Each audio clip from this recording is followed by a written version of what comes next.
Voice of Indonesia. Dari Indonesia untuk dunia. Saat ini pendengar, kita mau curi waktu Anda dan perhatian Anda terlebih dahulu nih, karena saya sudah tersambung nih dengan salah satu sahabat ya, teman dari PPI Dunia, dan kali ini dari Eropa nih ya, dari Denmark nih, hadir ke ruang dengar Anda dan sudah tersambung melalui Zoom dengan Mbak Tiarni Putri Vau ya, Ketua PPI Denmark. Kita sapa saja nih pendengar. Halo Mbak Putri, apa kabar? Halo Mbak Dora, Apa kabarnya, sehat ya? sehat. Biasanya panggilannya siapa? Tiarni Putri Vau. Putri kan? Oh, berarti tebakan saya benar ya. Ini Vau itu marga ya? Ya, marga Farm dari ya? Nias. Farm dari Nias nih, luar biasa. Jadi ini sudah lama memang tinggal di Nias, apa memang sudah lama tinggal dan besar di Jakarta? Enggak, saya lahir besar di Jakarta. Kebetulan papa saya orang Nias merantau ke Jakarta gitu. Oke, ini kirain orang lahir dan besar di Nias langsung berangkat ke Denmark ya. Dari Jakarta Ibu. Udah di Jakarta ya, luar biasa. Ini mungkin bisa cerita juga nih ke teman-teman yang lainnya nih, gimana awal ceritanya akhirnya bisa kuliah di Denmark? Oke, jadi mungkin aku cerita dari awal ya. Jadi kalau saya berangkat ke Denmark ini dari beasiswa kuliah, jadi saya pegawai Bank Mandiri. Saya sudah kerja dari tahun 2012, kemudian di Bank Mandiri ada peluang untuk sekolah lagi, ada beasiswa. Saya masuk di situ dan saya cari universitasnya. Di Denmark itu ada namanya Sekolah Copenhagen Business School. Untuk universitasnya, kalau dalam list Bank Mandiri itu dia masuk top 15 untuk Master of Management-nya. Jadi saya ambil kuliah di Denmark. Jadi singkat cerita seperti itulah kenapa saya bisa sampai di Denmark. Saya baru sampai di Denmark itu mulai kuliah itu di bulan Februari 2023 ya. Jadi masuknya di winter intake seperti itu. Dan sekarang saya sedang kuliah di jurusan Master of Science in Business Administration and Digital Business. Ini langsung pilihan waktu itu tujuannya langsung ke Denmark ya? Langsung ke Denmark satu tujuannya. Ya betul, langsung ke Denmark saya tujuannya. Mungkin bisa diceritakan kenapa langsung pilih Denmark bukan negara Eropa lainnya mungkin? Karena kalau saya tertarik sama banyak berita ya tentang negara Denmark ya. Jadi saya tuh pikirannya saya tuh pengen sekolah itu tapi nggak cuma dapat ilmunya tapi juga dapat life experience-nya. Bagaimana sih bisa hidup di negara yang kalau kita suka baca berita, Denmark adalah negara yang warganya adalah warga paling bahagia gitu di dunia. Jadi aku jadi penasaran kayak gimana sih tinggal di negara yang paling bahagia gitu di dunia.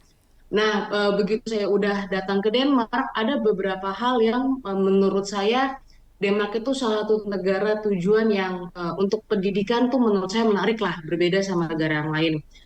Yang pertama memang banyak mahasiswa internasional yang di Denmark.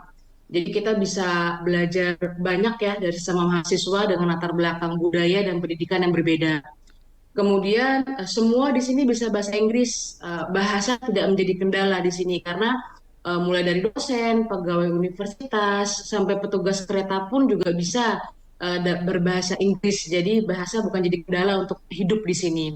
Kemudian untuk sekolahnya sendiri juga sistem pendidikan itu memang mengajak mahasiswanya untuk bisa berpartisipasi aktif, berpikir kritis, dan bekerja secara kolaboratif. Jadi memang untuk kayak kita final exam, banyak banget mata kuliah yang memang kita dituntut untuk bisa membuatnya dalam satu tim. Jadi nggak kerja sendirian. Jadi bikin dalam 2 sampai 4 tim, kita kerja bikin project. Jadi memang banyak yang mata kuliah yang kita di encourage untuk bekerja dalam satu tim. Kemudian yang keempat, fasilitas umum yang di sini menurut saya bagus banget ya, mumpuni seperti transportasi umum, fasilitas jalan untuk naik sepeda dan pejalan kaki juga nyaman dan bersih. Kalau lagi summer, lagi musim panas, taman di tengah kota juga asik banget buat belajar, buat kumpul sama teman-teman, buat baca. Jadi oke.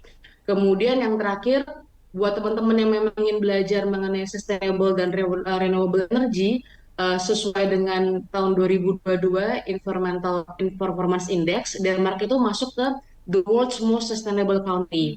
Mengapa? Kalau saya ngelihat, memang pertama sebagian besar warganya sudah menggunakan sepeda sebagai alat transportasi. Jadi di sini Mbak Dora, eh, pemerintah pun juga sudah mulai untuk menggalangkan yang namanya renewable energy.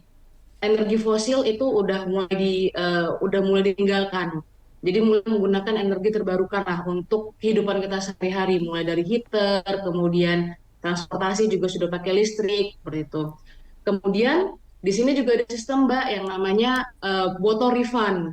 Jadi ada satu kayak mesin gitu, ada di 3.000 spot itu di supermarket gitu biasanya tempatnya. Nah kita tuh sebagai warga di encourage untuk melakukan pengumpulan botol plastik. Jadi botol-botol plastik itu kita kumpulin, kemudian nanti kita masukin ke dalam mesin itu, satu botol plastik itu bernilai 1 krona. 1 krona itu sekitar 2.000 rupiah. Dan itu bisa ditukarkan sama uang atau voucher untuk belanja potongan harga. Jadi itu salah satu cara negara Denmark untuk bisa menjaga untuk menjaga penggunaan plastik supaya kita nggak supaya Denmark tuh nggak produksi plastik kebanyakan. Jadi plastik yang dikumpulkan di warga dia recycle kembali gitu. Kemudian 50% dari listrik di Denmark berasal dari tenaga angin dan surya, wind and solar power. Sisanya dari bioenergi dan geothermal. Jadi memang buat teman-teman yang memang pengen merasakan ya bagaimana sih hidup di negara yang sudah menggunakan renewable energy, bisa datang ke sini, ingin belajar lebih dalam mengenai ilmunya juga menurut aku Denmark adalah tempat yang cocok. Begitu Mbak Dora. Wih, keren banget ya, pantesan aja nih langsung pingin studi di sana. Jadi udah di search dulu nih kayaknya ya. Sudah dong. Sudah. Tapi Sudah ini pikirkan secara matang. tapi ini menarik juga nih ya. Kalau Mbak Putri tadi kan dapat beasiswa karena kerja di Bank Mandiri begitu ya.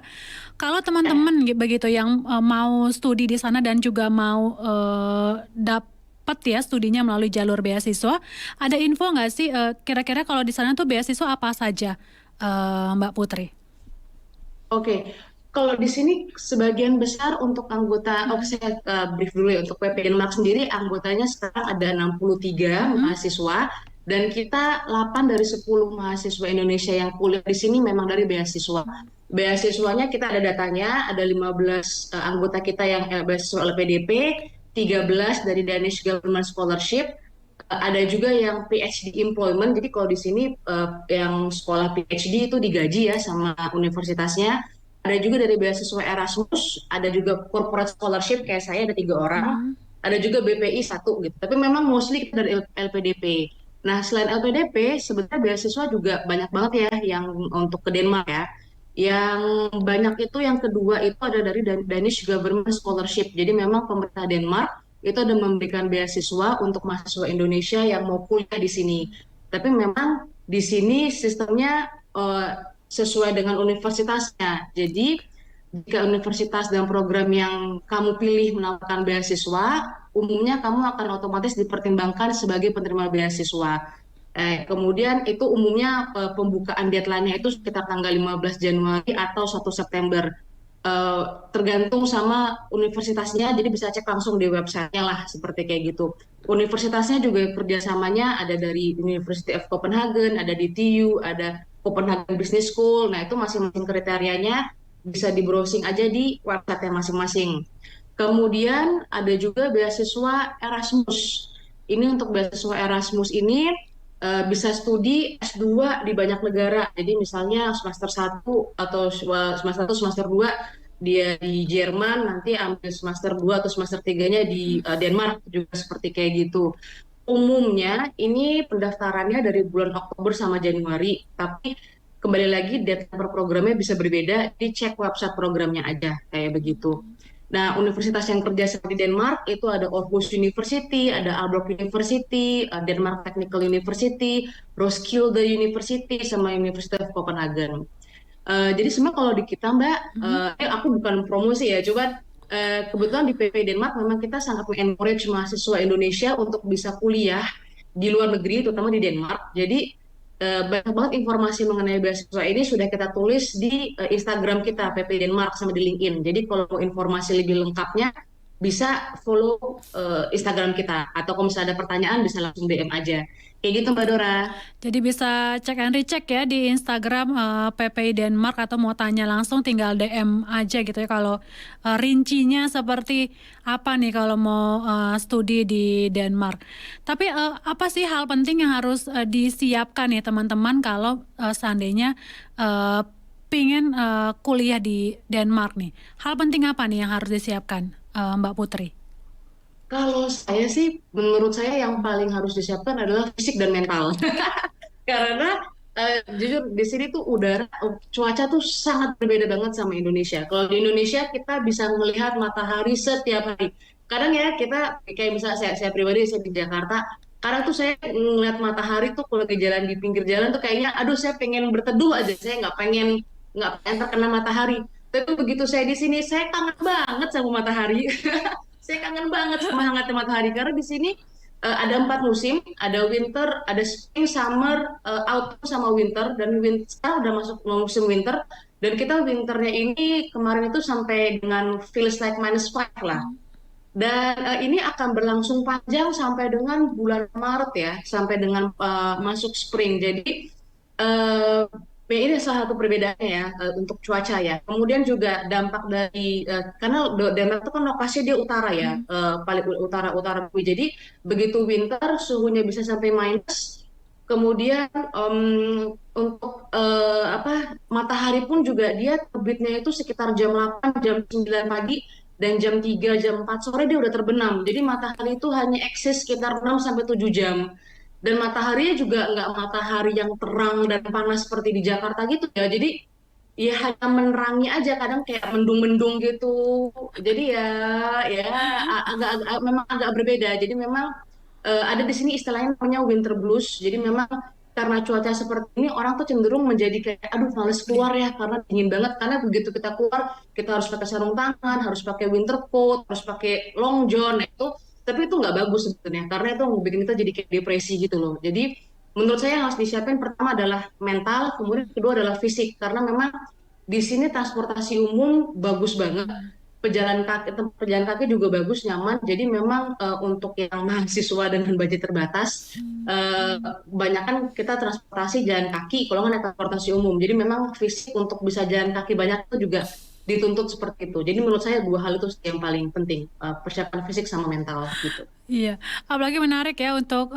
persiapan fisik karena rata-rata di sana pakai transportasi umum, jadi kan banyak jalan, lalu juga naik transportasi publik. Kalau di Indonesia kan apa-apa kemana-mana naik Ada online ya, ojek ojek, online. iya, iya betul. Di sini nggak ada ojek online kayak GoFood, GrabFood tuh nggak ada. Jadi Iya.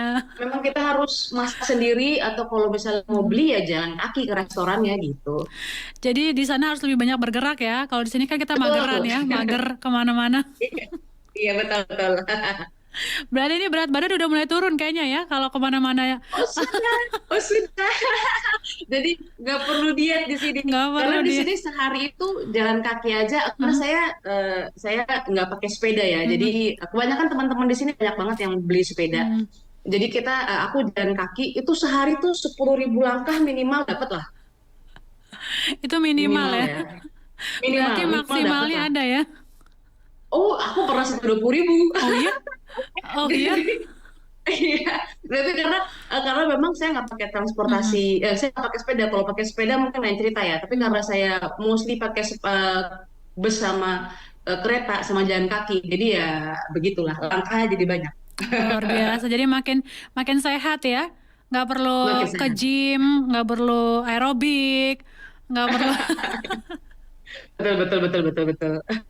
Ya ini menarik sekali. Jadi memang yang paling penting adalah fisik dan juga tadi mental, apalagi berada jauh dari keluarga dengan cuaca yang jauh berbeda ya dengan tanah air nih ya.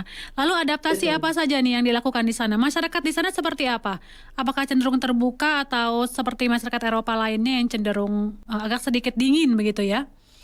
Oke, kalau di sini sih karena di sini kalau kampus, saya bicara terutama soal kampus ya. Mhm. Kalau kampus itu karena kita kebanyakan mahasiswa internasional, nggak hanya orang Denmark, orang lokal Denmark, mereka welcome sih. Mereka sangat terbuka ya sama orang Asia, sama dari negara lain tuh mereka sangat terbuka. Mereka juga kalau kerja sama-sama kita juga enak juga.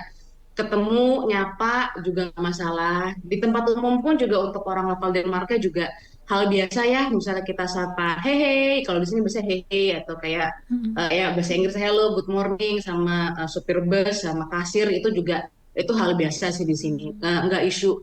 Kemudian juga ya sayang tolong menolong ya, misalnya menghormati orang tua, culture itu juga di sini juga ada. Kemudian kalau dari saya pribadi sih, saya agak terbantunya itu pada saat awal-awal adaptasi di sini adalah saya dekat dengan komunitas Indonesia. Jadi di sini kan apa ada KBRI ya di sini ya, Mhm. Kedutaan Besar Republik Indonesia untuk Denmark, perwakilan Denmark dan Lituania ya. Di sini juga Ibu Dubes, Ibu Duta Besar di Denmark itu Ibu Dewi Savitri Wahab juga welcome banget sama teman-teman mahasiswa, teman-teman PPI.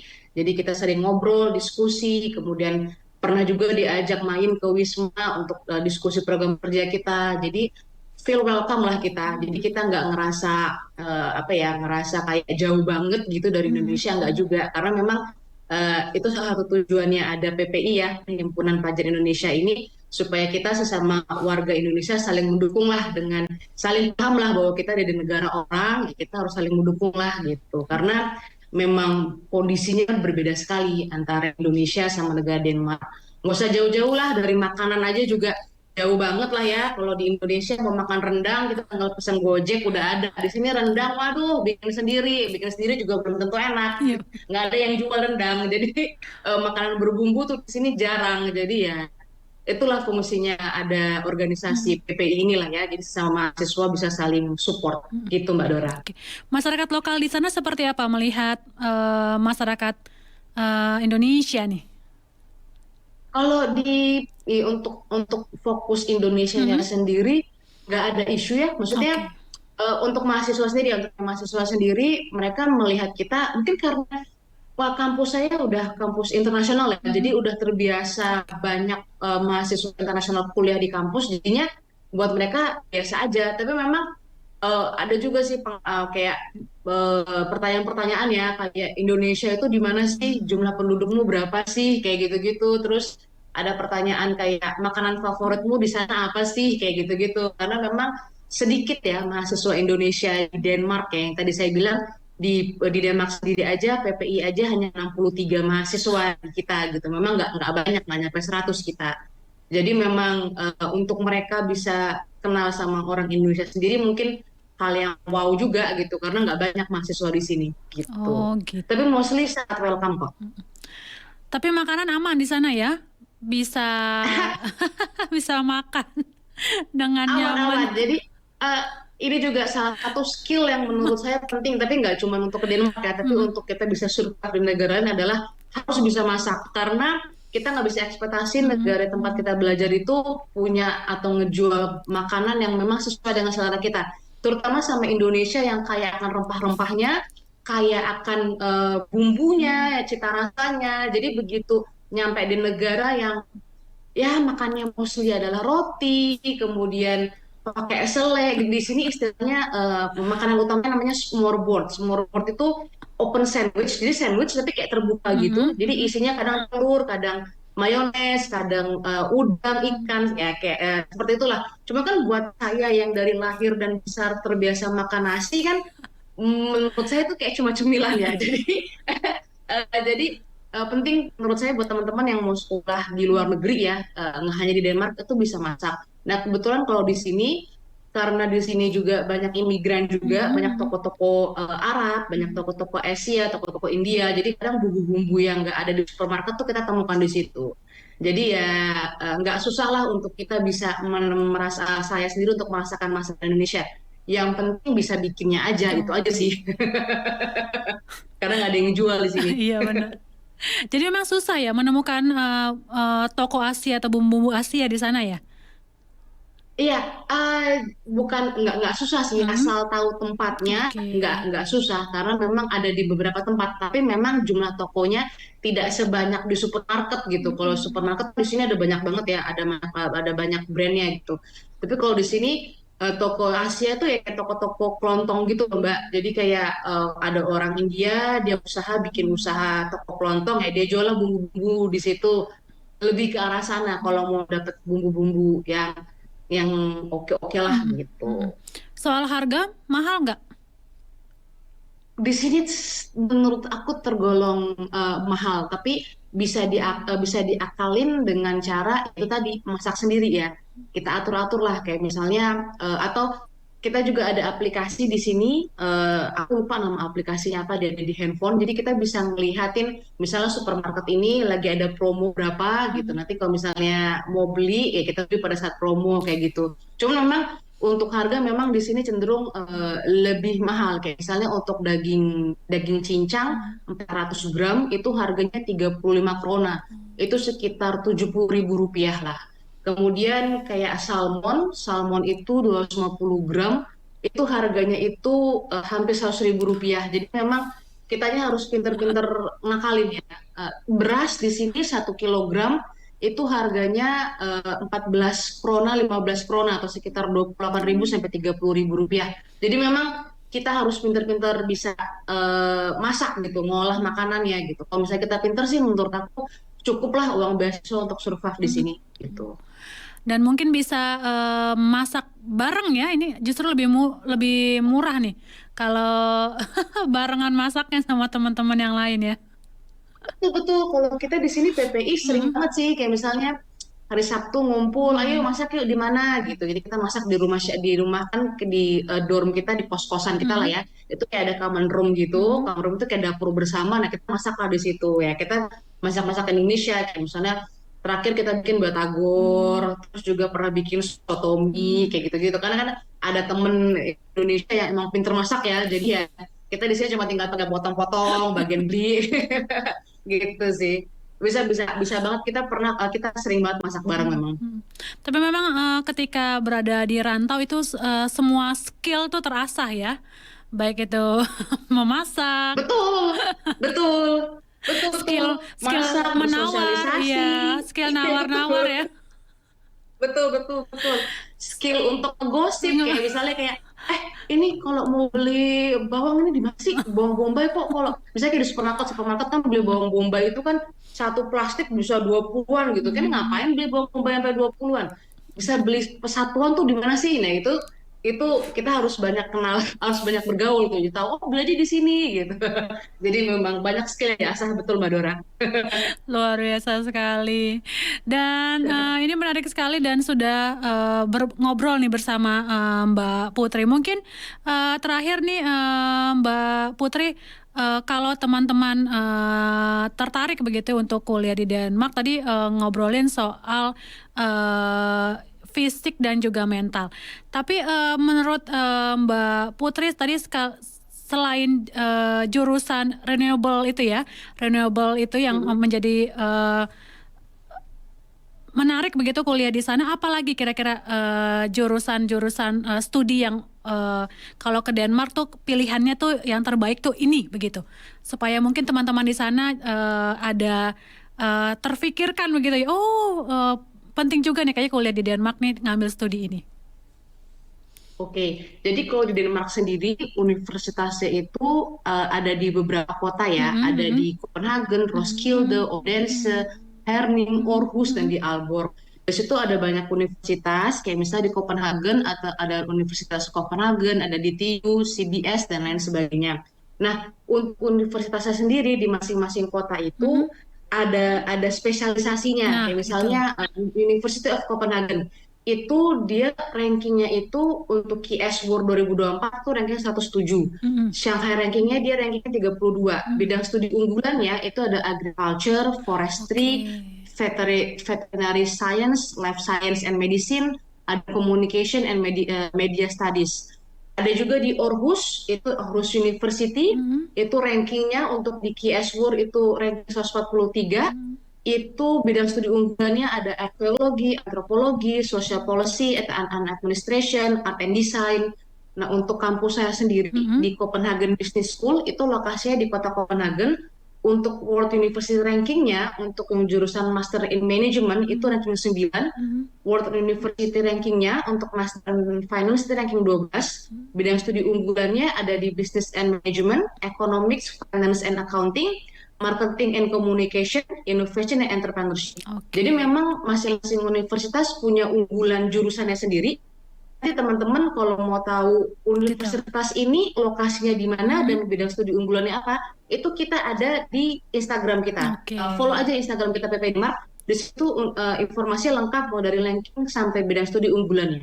Kayak gitu, Mbak Dora. Jadi @PPI Denmark begitu ya untuk nama Instagramnya ya?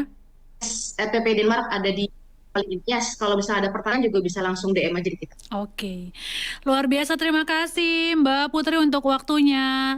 Salam untuk teman-teman PPI di sana ya. Thank you Mbak Dora, terima kasih banyak untuk waktunya. Dan semoga sehat selalu dan kembali ke tanah air nih Mbak Putri. Amin, sehat selalu juga Mbak Dora. Ya, pendengar Voice of Indonesia, demikian tadi ya bincang-bincang hangat saya dengan Mbak Tiarni Putri Faus selaku Ketua PPI Denmark. Voice of Indonesia, dari Indonesia untuk dunia.